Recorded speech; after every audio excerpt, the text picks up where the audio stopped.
Dans la même veine de notre émission spéciale dédiée aux législatives 2025, nous partons à la rencontre du candidat Silué Nyeri Jacques, candidat dans la sous-préfecture Fekesidougou, Togoliniere et Kumbala.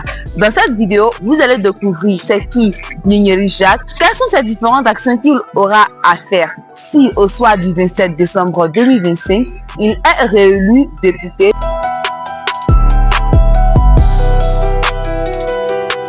Je suis donc l'honorable Silué Nyeri Jacques, député sortant de la circonscription électorale 187, Ferke sous-préfecture, Kumbala et Togoliniere commune et sous-préfecture. Je suis par ailleurs directeur général adjoint de la CNPS, donc un cadre donc, de la région du Kélogo. Alors si je suis élu donc au soir du 27 décembre 2025, je peux rassurer mes parents que je vais continuer d'observer avec eux la même proximité que j'ai observée pendant le premier mandat. Je vais me faire donc porte-parole de leurs préoccupations auprès des autorités pour qu'ensemble, on puisse trouver des solutions. Je sais qu'il y a beaucoup de problèmes qui demeurent, pour lesquels nous n'avons pas encore pu trouver de solutions.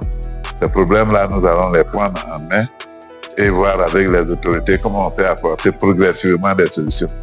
Il s'agit notamment du problème donc, des routes, problème des dispensaires dans les villages, l'électrification des villages et l'adduction en eau potable de tous nos villages. Je sais que pour le premier mandat, le gouvernement a fait beaucoup de choses et par ailleurs, nous allons nous intéresser au problème donc, des femmes, leur autonomisation, parce qu'en réalité, il y a beaucoup de problèmes encore au niveau de nos mamans. Quand vous prenez par exemple l'axe Ferke-Wangolo, vous constatez que tout le long au niveau des villages, vous avez des sacs de charbon qui sont déposés. Je pense que nous devons nous organiser, trouver une autre activité à nos mamans pour leur permettre de ne plus donc utiliser le bois, surtout que la réalisation donc du charbon pose beaucoup de difficultés. Donc j'ai un projet, un dossier que je vais voir avec des ONG, comment on peut m'accompagner, qu'on puisse réaliser ne serait-ce que 2 à 3 hectares par village où les femmes vont cultiver ce qu'elles veulent. Puis je pense qu'une fois que la récolte est effectuée, les revenus qu'elles vont collecter à partir de ces récoltes-là seront nettement meilleurs que les sacs de charbon qu'elles vendent 1000 francs et derrière lesquels aujourd'hui, avec le problème des changements climatiques, ça cause encore plus de problèmes à notre pays. Au niveau des jeunes aussi, il y a un effort à faire. C'est vrai qu'un député, il ne crée pas des emplois, mais il a cet avantage-là de pouvoir parler avec les autorités, ceux qui ont en charge la mise en œuvre de la politique d'insertion des jeunes. Donc nous allons assurer une certaine proximité donc, avec les autorités pour voir encore comment beaucoup d'efforts peuvent être encore faits pour prendre en charge certains jeunes. Le gouvernement fait déjà beaucoup à travers le ministère en charge de la jeunesse. Ce que nous pouvons faire, c'est de demander encore beaucoup d'avantages.